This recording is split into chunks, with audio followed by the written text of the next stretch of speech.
Transfer certificate generate करने के लिए सबसे पहले एजुकेशन पोर्टल 3.0 में लॉगिन होइए। एजुकेशन पोर्टल 3.0 में लॉगिन होने के लिए अपने स्कूल का आईडी और पासवर्ड फिल करके कैप्चा फिल करके लॉगिन हो जाइए। एजुकेशन पोर्टल 3.0 में लॉगिन होने के पश्चात आपको होम पेज ओपन होगा। होम पेज में आपको स्टूडेंट डायरेक्टरी पर क्लिक करना है। स्टूडेंट डायरेक्टरी पर क्लिक करने के पश्चात आपको जनरेट ट्रांसफ़र सर्टिफिकेट पर क्लिक करना है। जनरेट ट्रांसफ़र सर्टिफिकेट पर क्लिक करने के बाद आपको एंटर समग्र आईडी, आपको जिस बच्चे को टीसी जनरेट करना है आप उसकी समग्र आईडी यहाँ पर डालें।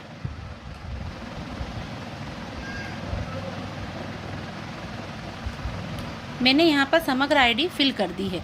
अब आप सत्र सिलेक्ट करेंगे तो अभी यहाँ पर 25-26 का कोई भी ऑप्शन आपको नहीं दिखेगा। वर्तमान में सत्र नवीन सत्र हेतु ऐसी कोई व्यवस्था नहीं, अतः यहाँ पर 24-25 ही सिलेक्ट रहेगा। अब हम सर्च बटन पर क्लिक करते हैं। सर्च बटन पर क्लिक करने के पश्चात आपको बच्चे का डाटा ओपन हो जाएगा जिसको आपको टीसी जनरेट करना है। अब टीसी जनरेट करने के बाद आपको एंटर स्टूडेंट बिहेवियर, मतलब बच्चे का बिहेवियर कैसा था, तो आप यहाँ पर लिख सकते हैं गुड। अपने हिसाब से जो भी टिप्पणी आपको लगे आप उसे एंटर कर सकते हैं। एंटर करने के पश्चात आपको रीज़न लिखना पड़ेगा कि आप इसे टीसी क्यों प्रदान कर रहे हैं। तो आप यहाँ पर लिख दीजिए कि other school admission.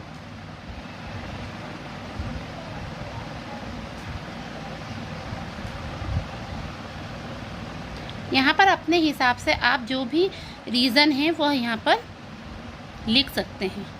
Other school admission, go to other school admission भी लिख सकते हैं। इसके पश्चात आप सेव बटन पर क्लिक करें।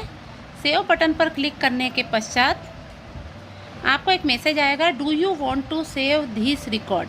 आप यहाँ पर सेव पर क्लिक कर लीजिए। सेव पर क्लिक करने के पश्चात आपको टीसी जनरेट सक्सेसफुली का मैसेज आ जाएगा। अब हम यह देखते हैं कि यह टीसी हमें कहाँ दिखाई देगा। तो यह टीसी देखने के लिए आप रिपोर्ट ऑप्शन पर जब क्लिक करेंगे तो आपको इशूड टीसी रिपोर्ट में जाना है। इशूड टीसी रिपोर्ट में आपको स्टूडेंट की क्लास, जिसमें आपने जिस क्लास में टीसी दिया है जिस बच्चे को, उसकी क्लास सिलेक्ट करनी है। मैंने यहाँ पर क्लास 4th के बच्चे को टीसी दिया है तो मैंने क्लास 4th के बच्चे को सिलेक्ट करा है। अब मैं सर्च बटन पर क्लिक करूँगी।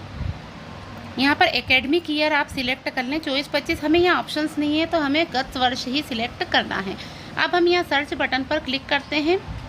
सर्च बटन पर क्लिक करने के पश्चात आप देखेंगे कि यहाँ पर उस बच्चे का डाटा शो हो रहा है जिसे हमने टीसी जनरेट करा है। टीसी जनरेट करने पर आप यहाँ पर साइड में स्क्रॉल करेंगे तो आपको प्रिंट का ऑप्शन मिलेगा। प्रिंट का ऑप्शन क्लिक करने पर आपको यहाँ पर टीसी जनरेट हो जाएगा। यह टीसी पूर्णतः सभी जानकारियों से फिलअप नहीं है, सही नहीं है, तो आप ऑनलाइन टीसी के साथ ऑफलाइन टीसी ज़रूर जारी करें। क्योंकि इसमें सारी जानकारी नहीं है और यह पूर्णतः सत्यापित भी नहीं है। इसके साथ साथ आप ऑफलाइन टीसी ज़रूर जनरेट करें क्योंकि वह हमारी स्कॉलर रजिस्टर से प्रमाणित होता है।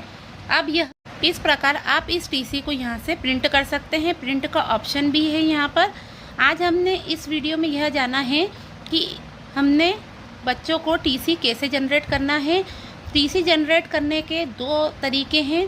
एक तो यह कि हम यहाँ से टीसी जनरेट कर लें, जनरेट और ट्रांसफ़र सर्टिफिकेट से, और दूसरा एक तरीका यह कि जब आपने बच्चों को प्रमोट करा था और आपने बच्चों को प्रमोट करते समय कक्षा 5वीं और 8वीं में जब उससे अदर स्कूल में प्रमोट करा, अदर ऑप्शन पर क्लिक करा तो उनके टीसी ऑटोमेटिकली जनरेट हो गए। जब आप यहाँ पर इशू टीसी रिपोर्ट देखेंगे तो मेरे विद्यालय माध्यमिक है, मेरा विद्यालय माध्यमिक स्तर का है। जब मैंने 8वीं के कक्षा को प्रमोट करके अदर सिलेक्शन करा, क्लास प्रमोशन में उन्हें अदर में डाला क्योंकि उन्हें 9वीं कक्षा में प्रवेश लेना था, तो उनके टीसी ऑलरेडी जनरेटेड हो गए थे क्योंकि मैंने अदर ऑप्शन क्लिक करा था। अब हम यहाँ सर्च बटन पर क्लास 8th यहाँ पर सिलेक्ट एकेडमिक ईयर 24-25 करते हैं और सर्च बटन पर क्लिक करते हैं कि वह टीसी हमें ऑटोमेटिकली दिखाई देने लग जाएंगे। आप देखेंगे यहाँ पर सभी टीसी अपने आप जनरेट हो गए हैं। यदि प्राथमिक विद्यालय है और क्लास प्रमोशन में उसे अदर कर दिया है तो आपको यहाँ क्लास सिलेक्ट करने पर इशू टीसी रिपोर्ट में क्लास 5th सिलेक्ट करने पर उसके ऑटोमेटिकली टीसी यहाँ पर दिखाई देने लग जाएंगे। आपको अलग से प्रोसेस करने की आवश्यकता नहीं है। हाँ, अगर इस वर्ष किसी बच्चे को जो हमने बच्चा प्रमोट करा और हमारे विद्यालय में आया और उसको 20 सत्र में टीसी की आवश्यकता है, जब आप जनरेट ट्रांसफ़र सर्टिफिकेट ऑप्शन पर क्लिक करके उसे टीसी ऑनलाइन टीसी प्रदान कर सकते हैं। परंतु ऑनलाइन टीसी के साथ ऑफलाइन टीसी ज़रूर प्रदान करें, क्योंकि वह ज़्यादा एथेंटिक है। अब हम कैसे कंफर्म करेंगे कि बच्ची का टीसी जनरेट हो गया है? तो इसका एक तरीका और है। आप एडमिशन रिपोर्ट पर जब जाएंगे, एडमिशन रिपोर्ट पर जाने के बाद आप जब क्लास सिलेक्ट करेंगे, जिस बच्चे को आपने टीसी जनरेट करा है उसको देखने के लिए कि उसका टीसी जनरेट हुआ है कि नहीं, उसका एक तरीका यह भी है कि आप क्लास सिलेक्ट कर ले एडमिशन रिपोर्ट पर जाकर, उसके बाद सर्च बटन पर क्लिक करेंगे तो यहाँ पर आप देखेंगे कि वह बच्ची आपको जिसको आपने टीसी जनरेट करा है वो बच्ची यहाँ से हट गई है, वह लिस्ट में नहीं दिखाई देगी। जैसे ही आप टीसी जनरेट करेंगे वह बच्ची यहाँ से एडमिशन रिपोर्ट की लिस्ट से हट जाएगी और जिस क्लास की वह बच्ची है उसकी दर्ज संख्या में एक बच्ची जिसको आपने टीसी जनरेट करा है वो कम हो जाएगी। तो आप टीसी जनरेट करने के बाद एडमिशन रिपोर्ट पर जाकर ये देख सकते हैं कि वह बच्ची टीसी जनरेट हुआ कि नहीं। क्लास सिलेक्ट करते समय ध्यान रखिए कि यहाँ पर एकेडमिक ईयर 24-25 है, कोई अदर ऑप्शन है नहीं नवीन सत्र सिलेक्ट करने का, तो आप 24-25 सिलेक्ट करेंगे। ये बच्ची 24-25 में जिस क्लास में थी आप वह सिलेक्ट करिए। 25-26 का सिलेक्शन क्लास का मत करिएगा। 24-25 में यह कक्षा चौथी में थी, तो मैंने यहाँ क्लास 4th सिलेक्ट करा और सर्च बटन पर क्लिक करा। जब मैंने सर्च बटन पर क्लिक करा तो इसका डाटा आपको यहाँ पर शो होगा।